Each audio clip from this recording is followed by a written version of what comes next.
चीज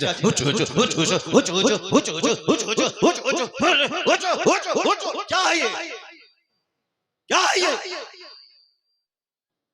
तुम लोग कल दियोबंदी हो जाओगे, मैं दावे से कहता हूँ। बैठ जाओ तुम वहां पे, बैठो नंगे सर बैठ। क्या करने आया तुम? बैठो तुम वहां पे। क्या तुम्हारी बात सुनो? बैठो तुम, बैठ जाओ तुम। ये क्या कवाली की महफिल है? कवाली की महफिल है ये? ऐसे जलील नहीं किया जाता। कवाली की महफिल है ये?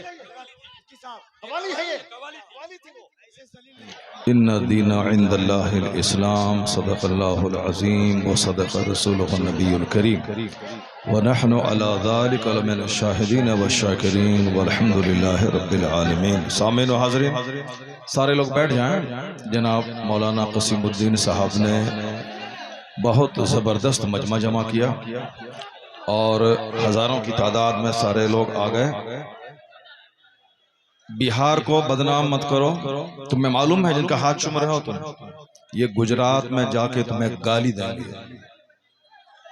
सच कह रहा हूं, जिनका तुम हाथ चूम रहे हो, जिन पर तुम पैसे लुटा रहे हो, ये गुजरात में जाके तुमको गाली देंगे। समझ रहे हो तुम? अगर अपनी इज्जत बचाना चाहते हो तो सब बैठ जाओ। अगर तुम्हें पूर्णिया की इज्जत प्यारी है, सुन्नियत की इज्जत प्यारी है, बिहार की इज्जत प्यारी है, अपने उलमा की इज्जत प्यारी है, तो सब बैठ जाओ। सारे लोग बैठ जाओ, सब बैठो, सब बैठो, बैठ जाओ, सारे लोग बैठ जाओ, भागो मत। तुम्हारी वजह से बरेली शरीफ में हम लोगों की बेइज्जती हो रही है। तुम्हारी वजह से गुजरात में हम बिहारियों को गाली दी जा रही है। तुम्हारी वजह से राजस्थान में हम बिहारियों की इज्जत मिट्टी में मिलाई जा रही है। लोग यही बोलेंगे कि साहब कई लाख रुपए का जलसा हुआ और वहां सिर्फ शब्बीर बरकाती की नात सुनी गई और सारे लोग भाग गए। इसका मतलब बिहार पूर्णिया के जलसे का मतलब मेला। तुमसे ज्यादा मजमा हिंदुओं के मठ में होता है। तुम बहुत मस्त हो कि बहुत बड़ा मजमा हो गया, तो मैं मालूम है कि तुमसे बड़ा मजमा हिंदुओं के मठ में होता है, उसके मंदिरों में होता है। दुर्गा पूजा में इससे बड़ा मजमा था, दीपावली में इससे बड़ा मजमा था, और जहां कव्वाली की महफिल होती है वहां इससे बड़ा मजमा होता है। तो मजमा होने पे ज्यादा इतराने की जरूरत नहीं कि मेरा जलसा कामयाब हो गया। तुम्हारा जलसा 100% फ्लॉप हो गया। ये शहरयार रजा कादरी बोल रहा है, जो हिंदुस्तान के हर खित्ते और हर शहर में जा रहा है, और मैं कह रहा हूं कि 100% तुम्हारा जलसा फ्लॉप। तुम सिर्फ कव्वाली सुनने आए थे, वही जो दिन रात तुम मोबाइल में सुनते हो वही सुनने के लिए आए थे। इसी का नाम जलसा है, इसी का नाम कॉन्फ्रेंस है, इसी का नाम सीरत का जलसा है। वो तो हम फंस गए मजमे में, हम बैठ गए। मुफ्ती जुबैर साहब भी फंस गए जो मजमे में बैठ गए। हम अपनी बरात का इजहार करते हैं जो कुछ हुआ। मुफ्ती साहब किबला भी अपनी बरात का इजहार करते हैं, ताकि कल मत बोलना कि मनाज़िर अहले सुन्नत काज़ी सीमांचल बैठे हुए थे, उनके सामने मुजरा हो रहा था। हम लोग इससे बरी हैं। अगर रास्ता होता निकलने का तो हम निकल गए होते, वो रास्ता नहीं था, भीड़ की वजह से हम कुचल जाते, इसलिए हम नहीं निकले, मुफ्ती साहब भी नहीं निकले। बाकी जो कुछ हुआ हम इससे बरी हैं। कल मत कहना कि मौलाना शहरयार बैठे हुए थे उनके सामने मुजरा हुआ। ये क्या चीज है?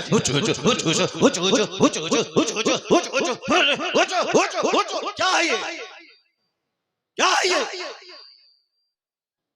तुम लोग कल दियोबंदी हो जाओगे, मैं दावे से कहता हूं। और दियोबंदी कल मजाक उड़ाएगा पूर्णिया का। तुम्हें मालूम है कि आसपास में सारे गैर मुकल्लिद हैं, ये सब कल मजाक उड़ाएंगे बरेलियों के जलसे का।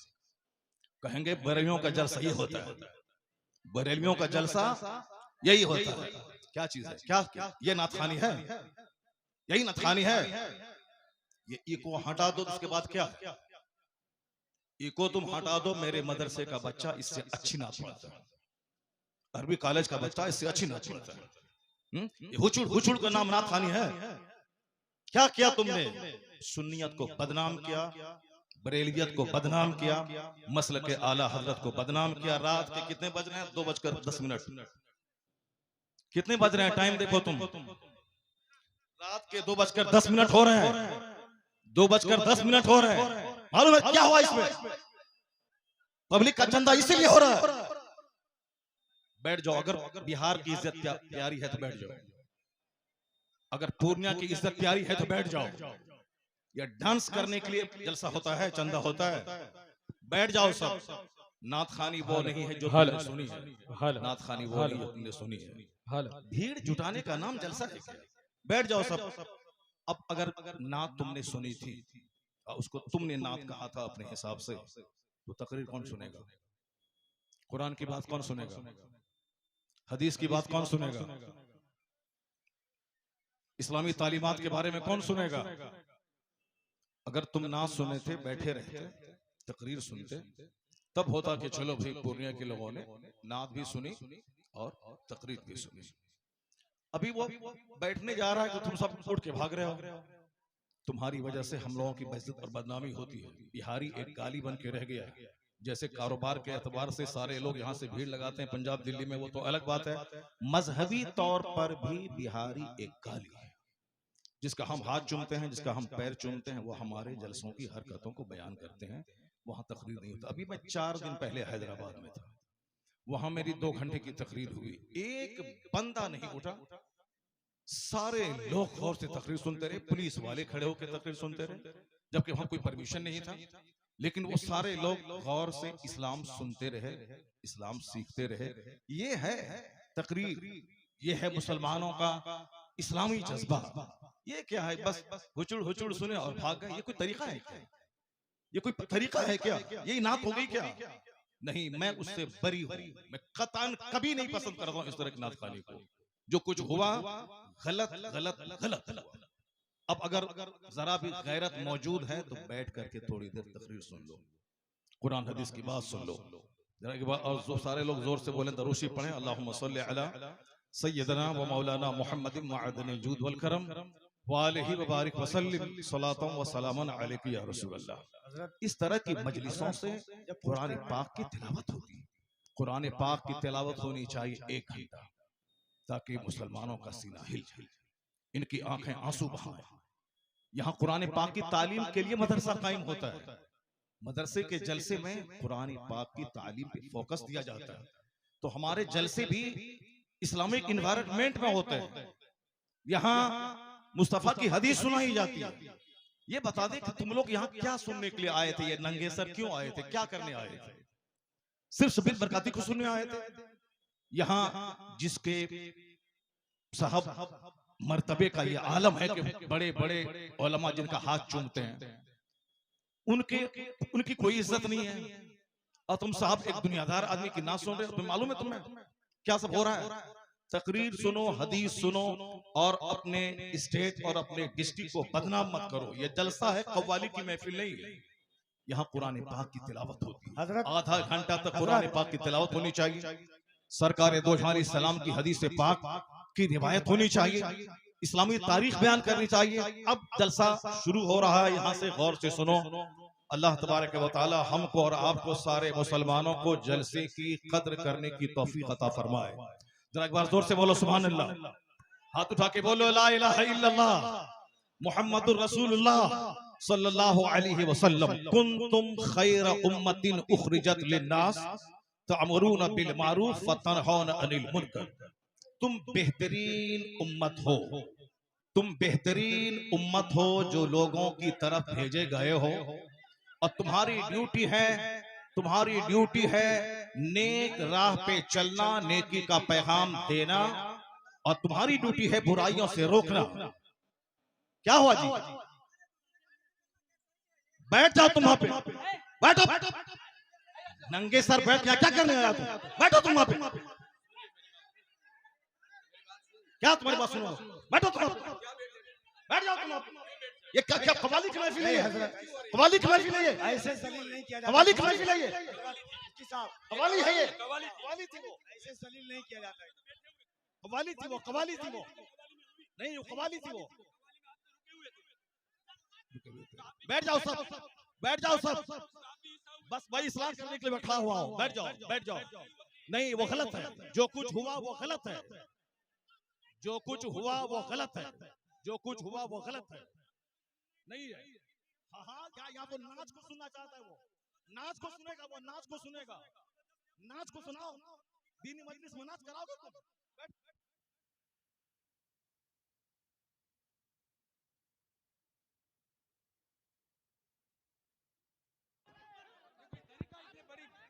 आप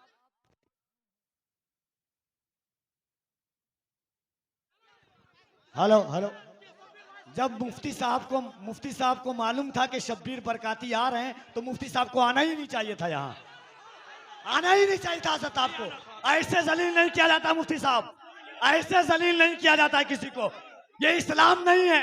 नहीं मुफ्ती साहब, मैं भी जलसा पढ़ रहा हूँ, ऐसे जलील एक मेहमान को इस तरह जलील नहीं किया जाता है, ये कोई मुआवजा नहीं है। आप जान रहे थे कि शब्बीर आ रहा है। हजरत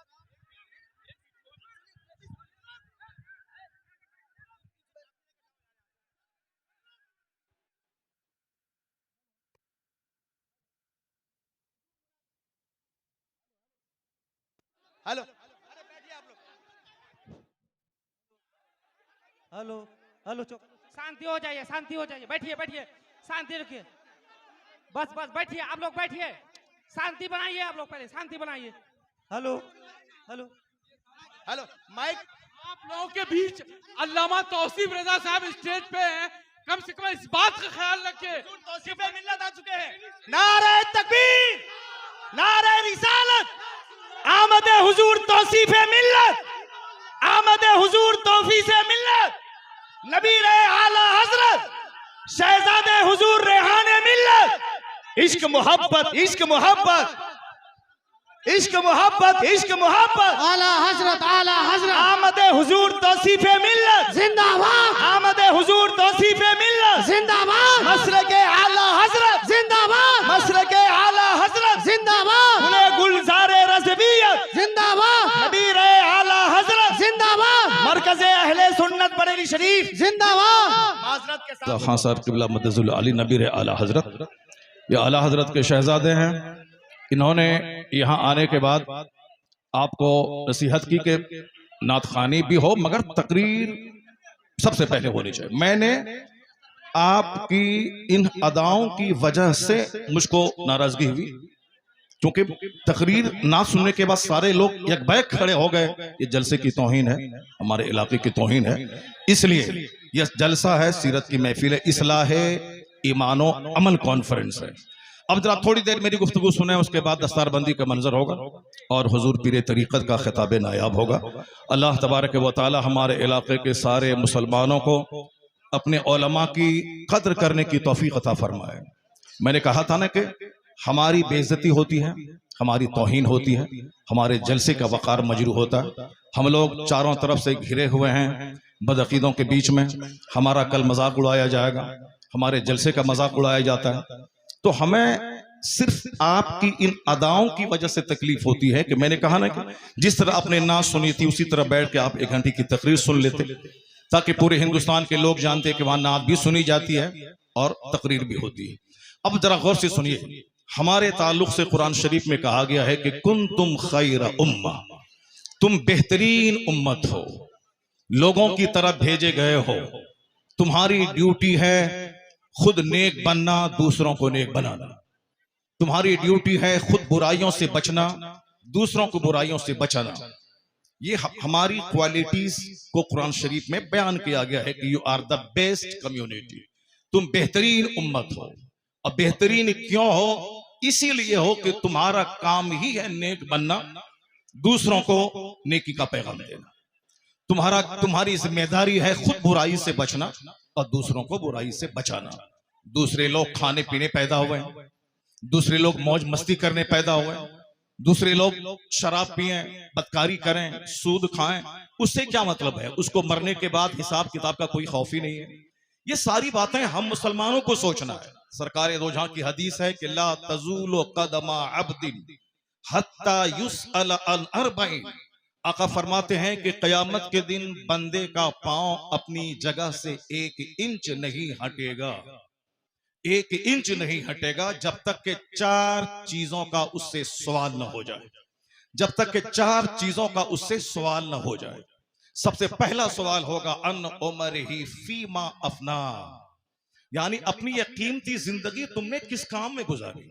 ये तो हर मुसलमान को समझना होगा कि हम अपना बहुमूल्य जीवन सर से लेके पांव तक महासंख्यों रुपए से ज्यादा कीमती पार्ट्स अल्लाह ने दिए। जो लोग गूंगे हैं, बात नहीं कर सकते, उनको देखने के बाद अपनी जबान की अहमियत समझें।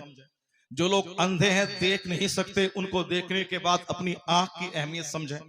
जो लोग पागल हैं, समझ नहीं सकते, उनको देखने के बाद अपनी अक्ल की अहमियत समझें। जिसके पास हाथ नहीं है वह लूल्हे को देखकर अपने हाथ की अहमियत समझे। जो लोग लंगड़े हैं, जो चल नहीं सकते, उनको देखने के बाद अपने पांव की अहमियत समझें। जो अरबों में खेलने वाले 2 रोटी खा के पचा नहीं सकते, उनको देखकर 10 रोटी खाने के बाद पचाने की जो मशीन अल्लाह ने पेट की शक्ल में दी है, उसका महत्व समझें। हुजूर फरमाते हैं क़यामत के दिन इन सारी नेमतों के बारे में सवाल होगा। तुमने अपने पांव का कैसा इस्तेमाल किया, तुमने अपनी जबान का कैसा इस्तेमाल किया, तुमने अपने हाथ का कैसा इस्तेमाल किया, तुमने अपनी आंख का कैसा इस्तेमाल किया। सारी जिंदगी के बारे में सवाल होगा। नाच तमाशे में जिंदगी गुजारी या कुरान की तिलावत में गुजारी? तुमने सिर्फ वक्ती लज्जत की खातिर तुमने इंजॉय किया या तुमने रात में तहज्जुद के वक्त उठ के अल्लाह के खौफ से आंसू बहाया? ये सवाल होगा सारी नेमतों के बारे में। यह कीमती जिंदगी किस काम में गुजारी?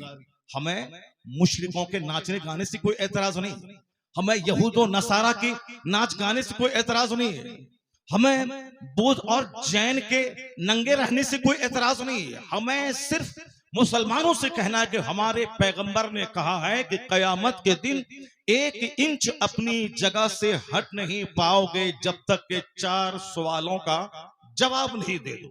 हर मुसलमान के बच्चों को यह हदीस याद होनी चाहिए, हर मुसलमान के घर में यह हदीस लिखी होनी चाहिए, हर मदरसे की दीवारों में इस हदीस से पाक को लिखा जाना चाहिए, हर मस्जिद में इस हदीस से पाक को लिखा जाना चाहिए, ताकि सारे लोग अपनी रिस्पॉन्सिबिलिटीज को समझें कि क़यामत के दिन क्या होगा। पहला उमर ही फीमा अफना, जिंदगी के बारे में, जिंदगी किस काम में गुजारी। दूसरा सवाल होगा अन शबाब ही, जवानी के बारे में कि तुमने जवानी किस काम में गुजारी। जवानी दीवानी होती है। जवानी में लोग कहते हैं कि चलो कुछ भी करो, बुढ़ापे में तो नेक बन ही जाना है, जबकि बुढ़ापे में 90% लोग नेक नहीं बनते, अलबत्ता बीमार बनकर वो अपनी जिंदगी के आखिरी अय्याम को भी तबाह बर्बाद करते हैं। हुजूर फरमाते हैं कि तुम जवानी किस काम में गुजारी, इसका सवाल होगा। तीसरा सवाल होगा अन माल ही मिन ऐन इक्तसबहु व फीमा फज़अहु, यानी माल कहां से कमाया और कहां खर्च किया, इसका सवाल होगा।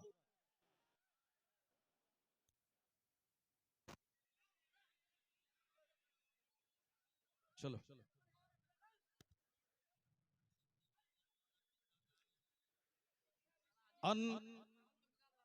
मालूम है नबी आला हजरत बैठे हुए हैं, शहजादे आला हजरत बैठे हुए हैं। अदब करना, डिसिप्लिन, ये हमारा फर्ज होना चाहिए। माइक की आवाज दो, माइक की आवाज दो। हजरत कह रहे हैं कि आप बोलते रहिए। बैठ जाओ, बैठ जाओ, बैठ जाओ, बैठ जाओ, बैठ जाओ। हुजूर फरमाते हैं कि माल के बारे में सवाल होगा। अब माल ही मिन ऐन इक्तसबहु व फीमा फज़अहु, तुमने माल कहां से कमाया और किस रास्ते में खर्च किया, ये सवाल क़यामत के दिन होगा। चौथा सवाल होगा जो कुछ तुमने जाना, जो कुछ तुमने खिताब के जरिए सुना, जो कुछ तुमने पढ़ा, उस पर कितना अमल किया। ये बुनियादी बातें हैं, हर मुसलमान को मालूम होना चाहिए। नमाज पढ़ना फर्ज आजम है, ये हर मुसलमान को मालूम होना चाहिए। रोजा रखना बहुत बड़ा फर्ज है, हर मुसलमान को मालूम होना चाहिए। जलसा करना फर्ज नहीं है, वो तो दीनी तालीम का एक जरिया है कि रात भर मैंने, साल भर मैंने क्या किया, बस उसी हमारी कारकर्दगी को लोगों के सामने रख देना है कि हमने साल भर तक आपकी ज़कात, आपके खैरात, आपकी खैरात, आपके सदकात का क्या हमने इस्तेमाल किया। वो इसीलिए है, साहब नाते पाक पढ़ना इसीलिए है ताकि हमें मुस्तफा से मोहब्बत है। वरना सिर्फ नाते पाक पढ़ना ही हमारी गर्ज़ो कायत नहीं है। हमारा मकसद हयात है अल्लाह की इबादत करना। अल्लाह की इबादतों में क़यामत के दिन ये सवाल ही नहीं होगा कि तुमने नात पढ़ी या नहीं पढ़ी। सबसे पहला सवाल होगा, हुजूर फरमाते हैं इन्ना अव्वल मा युहासबु बिहिल अब्द यौमल क़यामति सलात। क़यामत के दिन सबसे पहला सवाल नमाज का होगा। फातिहा अच्छी चीज है मगर नमाज उससे बड़ी चीज है। जलसा जुलूस अच्छा काम है मगर नमाज पढ़ना उससे सबसे बड़ा काम है। मज़ारात की हाजिरी अच्छा काम है मगर उससे बड़ा काम है नमाज पढ़ना। सरकार आला हजरत का जो मसलक है वो मसलक यही है कि हाँ, नफल को नफल का दर्जा दिया जाए, फर्ज को फर्ज का दर्जा दिया जाए, वाजिब को वाजिब का दर्जा दिया जाए। ऐसा नहीं कि नफल को फर्ज बना दिया जाए, ऐसा नहीं कि साहब जो गैर जरूरी है उसको जरूरी का दर्जा दे दिया जाए। मसलक आला हजरत यही है कि फातिहा नफल है, नफल की हैसियत हो, जुलूस नफल है, जुलूस मोहम्मदी की नफल की हैसियत रहे, और मज़ारात की हाजिरी नफल है, उसकी हैसियत नफल ऑप्शनल की होनी चाहिए। सबसे पहला जो फर्ज आजम है वो नमाज है, फर्ज आजम नमाज है। दूसरा सबसे बड़ा फर्ज व रोजा है। एक फर्ज आजम ज़कात है, एक फर्ज हज है। ये बेसिक चीजें हैं। कयामत के दिन सवाल नमाज का होगा, कयामत के दिन सवाल रोजे का होगा, कयामत के दिन सवाल हज का होगा, कयामत के दिन सवाल ज़कात का होगा, कयामत के दिन सवाल अखलाक का होगा, कयामत के दिन सवाल फराइज़ व वाजिबात का होगा। नवाफिल का सवाल नहीं होगा। अगर नवाफिल फर्ज के साथ मिल जाएं तो फिर उसका दर्जा और बुलंद हो जाएगा। लेकिन फर्ज को छोड़कर नफल बेवजन है, फर्ज को छोड़कर नफल खसो खाशाक की तरह है। तो जो कहता है कि फातिहा हराम है वो मिसगाइड है। जो कहता है कि जुलूस मोहम्मदी हराम है वो गुमराह है। जो कहता है कि औलिया सालिहीन के आस्थाने पे जाना जरूरी नहीं है, फर्ज वाजिब नहीं है, वह जाना गुनाह है, नाजायज है, वो भी गुमराह है। और जो ये कहता है कि सिर्फ नमाज पढ़े, दरगाहों पे जाना नहीं, वो भी मिसगाइड है। और जो ये कहता हो कि सिर्फ फातिहा पढ़े, नमाज जरूरी नहीं है, सिर्फ जलसा करे, नमाज जरूरी नहीं है, सिर्फ नात पढ़े, नमाज जरूरी नहीं है, सिर्फ साहब कव्वाली करे, नमाज जरूरी नहीं है, वो भी मिसगाइड है। बीच का रास्ता है मसलके एतदाल और मसलके आला हजरत के पहले फर्ज अदा होगा, फिर नफल अदा होगा। यहाँ नमाज भी अदा होगी, नियाज भी अदा की जाएगी, नमाज भी पढ़ी जाएगी, मज़ारात पे हाजिरी भी होगी, नमाज भी पढ़ी जाएगी, जुलूस मोहम्मदी भी निकाला जाएगा। ये फर्ज और नफल या दोनों मिलकर सीधा रास्ता जन्नतुल फिरदौस लेके जाएगा। नारे तकबीर, नारे रिसालत, यही मसलक आला हजरत, इसी का नाम मसलक अहले सुन्नत व जमात है। कल कोई बदअकीदा ये नहीं बोले कि इतने रुपए बड़ा जलसा हुआ, नमाज की बात नहीं हुई। मैं नमाज की वकालत करता हूं कि नमाज के बगैर जलसा बेवजन है, नमाज के बगैर फातिहा बेवजन है, नमाज के बगैर साहब जुलूस मोहम्मदी बेवजन है। इसलिए कि कोई नफल कबूल नहीं होता। आला हजरत ने लिखा है जब तक के फर्ज न अदा हो। 1 करोड़ रुपए की मस्जिद कोई तामीर करे ये नफल है, और ज़कात का 100 रुपया अगर किसी पे फर्ज है तो वह फर्ज है। आला हजरत फाज़िल बरेलवी लिखते हैं कि जब तक वह ज़कात अदा नहीं होगी कोई नफल खैरात काबिल कबूल नहीं होगा। इसका मतलब ये निकला कि जलसा नहीं होगा, ऐसा नहीं, जलसा भी होगा, नमाज पहले होगी, जलसा बाद में होगा, नमाज पहले होगी, फातिहा बाद में होगी, नमाज पहले होगी, नात बाद में पढ़ी जाएगी। आला हजरत से किसी ने पूछा था, हुजूर रमजान में तरावी की नमाज सुनाता हूँ, पढ़ाता हूँ, तरावी पढ़ाता हूँ, रमजान में रोजे रखता हूँ, कुरान शरीफ की तिलावत करनी पड़ती है, क्या मैं रोजा छोड़ सकता हूँ? आला हजरत ने कितना अच्छा जवाब दिया। कहा बहुत सारे लोग हैं जो रोजा भी रखते हैं और कुरान पाक भी सुनाते हैं। अलबत्ता रही बात कि जो कुरान रोजा रखकर कुरान नहीं सुना सकता है, उसको मालूम होना चाहिए कि तरावी की नमाज फर्ज नहीं है, तरावी की नमाज वाजिब भी वित्र की तरह नहीं है, तरावी की नमाज सुन्नत मुअक्कदा है। अगर किसी ने पढ़ा तो फर्ज छोड़ने के बराबर, किसी ने नहीं पढ़ा फर्ज छोड़ने के बराबर गुनाह नहीं होगा। जमात से नमाज पढ़ना ये क्या है, मुअक्कदा अल किफाया है। अगर जमात मस्जिद में तरावी की हो गई और फिर सारे लोग अपने घर में, कुछ लोग पढ़ लिए, घर में पढ़ने वाला मुजरिम नहीं होगा। लेकिन अगर जोहर की जमात छोड़ दिया वह मुजरिम होगा। कहते हैं कि जो चीज फर्ज है रोजा, उसको छोड़कर ये तरावी की बात कर रहा है। बेहतर यही है कि वह तरावी अगर नहीं सुना सकता है अलम तरा कैफा से लेके कुल बिरब्बिन नास तक, इसको पढ़ के अपनी तरावी पढ़ ले मगर रोजा न छोड़े, क्योंकि रोजा फर्ज है, तरावी की नमाज सुन्नत है। ये फर्ज को फर्ज समझा जाए, नफल को नफल समझा जाए, जुनून और मजनू बन के ये नहीं बताया जाए जलसे और जुलूस और अपने आलिमों की तौहीन नहीं की जाए। हमारी सबसे बड़ी विडंबना यही है कि हम लोग गैर जरूरी को जरूरी समझते हैं। अल्लाह पर विश्वास करें, अल्लाह रब्बुल इज्जत ही इज्जत देने वाला, वही बंदों को जलील करने वाला, वही मदरसों को तरक्की देने वाला, वही लोगों के दिलों में अल्लाह ही मोहब्बत डालने वाला है। बेशुमार लोगों ने बड़े बड़े जलसे किए, मदरसे में तालीम नहीं हुई, वह मदरसा उजड़ गया। मैंने मुख्तसर सी जिंदगी में इसको देखा है।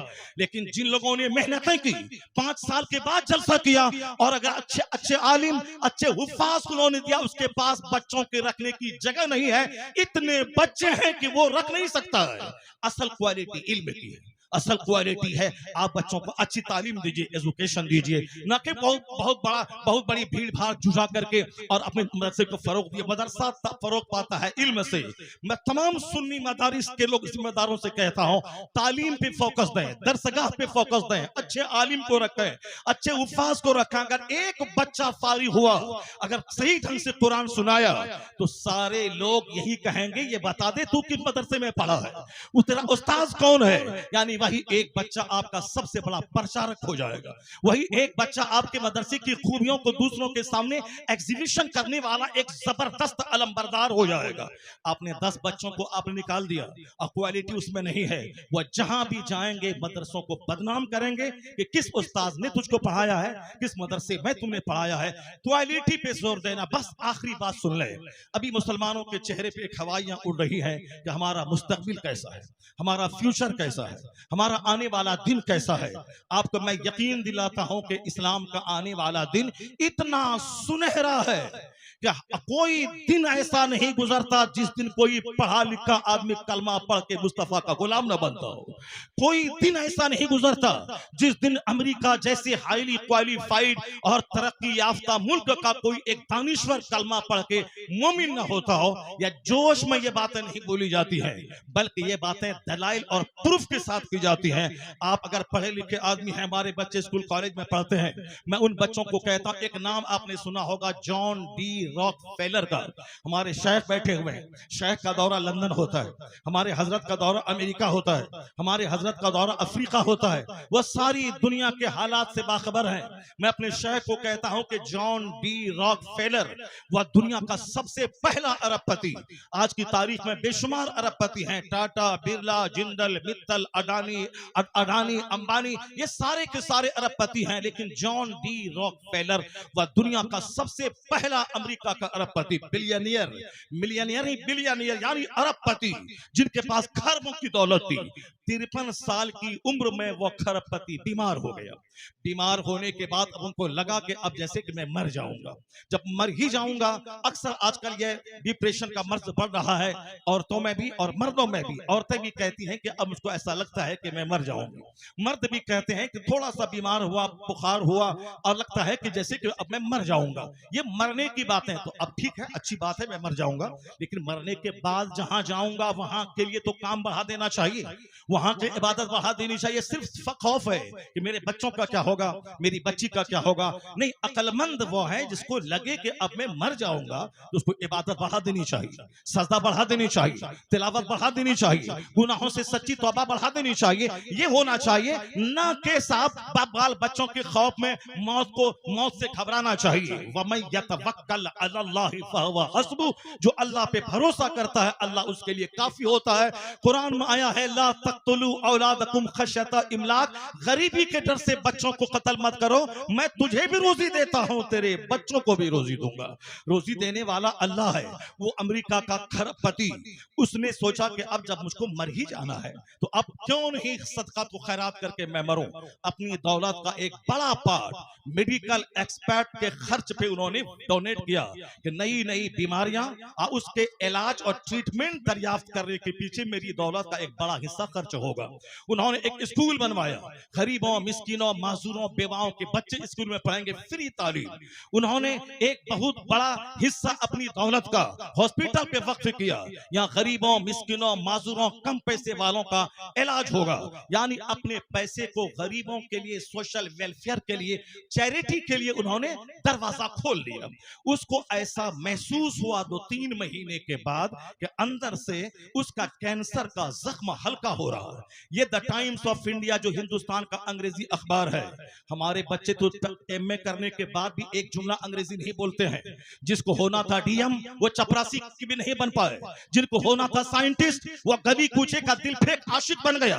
अमेरिका का यहूदी एक एक मिनट का सही इस्तेमाल करके दुनिया को माइक्रोफोन दे, दुनिया को हवाई जहाज दे, और हमारे वो बच्चे जिसके पास थी मेरिट डीएम बनने की, वो सिर्फ मोबाइल चला चला करके वो बच्चे हमारे गली कूचे के दिल फेंक आशिक बन गए, किसी काबिल नहीं रहे। एक बच्चा हिंदुस्तान का अगर आईएएस ऑफिसर बनता है तो 40 करोड़ मुसलमानों का कलेजा ठंडा हो जाता है। वो कमा के अपने बाप को देगा, मगर नाम पूरी मुस्लिम सोसाइटी का होता है। हमारी मेजॉरिटी हमारे नौजवानों की मोबाइल चला चला के डीएम तो नहीं बनी, अलबत्ता अपनी जवानी में आग लगा दी, अपनी सोच और फिक्र में आग लगा दी, अपनी अपनी अपनी सेहत को तबाह बर्बाद कर दिया, अपने खानदान की नाक मिट्टी में मिला दी। मोबाइल का इस्तेमाल जरूरतन हो, 24 घंटे उसमें घुस के न रहे।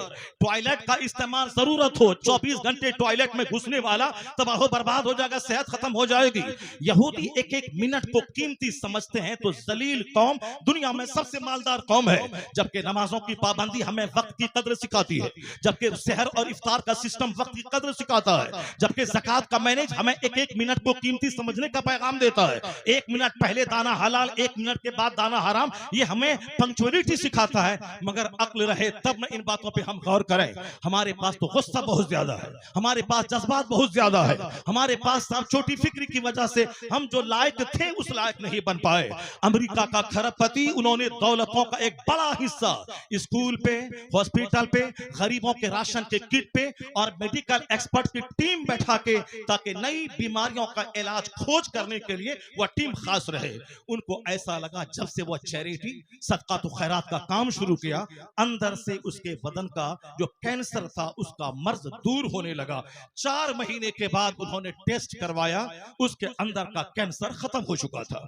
अब वो शख्स दुनिया वालों को बताया कि दुनिया वाला गवाह रहे, दुनिया वाला गवाह रहे कि चैरिटी से बीमारी का इलाज होता है, सदका से बीमारी का इलाज होता है, खैरात से बीमारी का इलाज होता है। उन्होंने कहा खैरात से बीमारी का इलाज, बीमारी के इलाज के जितने तरीके हैं उसमें सबसे बड़ा तरीका यह भी है कि चैरिटी और खैरात से बीमारियों का इलाज होता है। सदका तो खैरात से मरीज सेहतमंद होते हैं, सदका तो खैरात से मरीज सेहतयाब होते हैं, सदका तो खैरात से मरीज सेहतयाब होते हैं।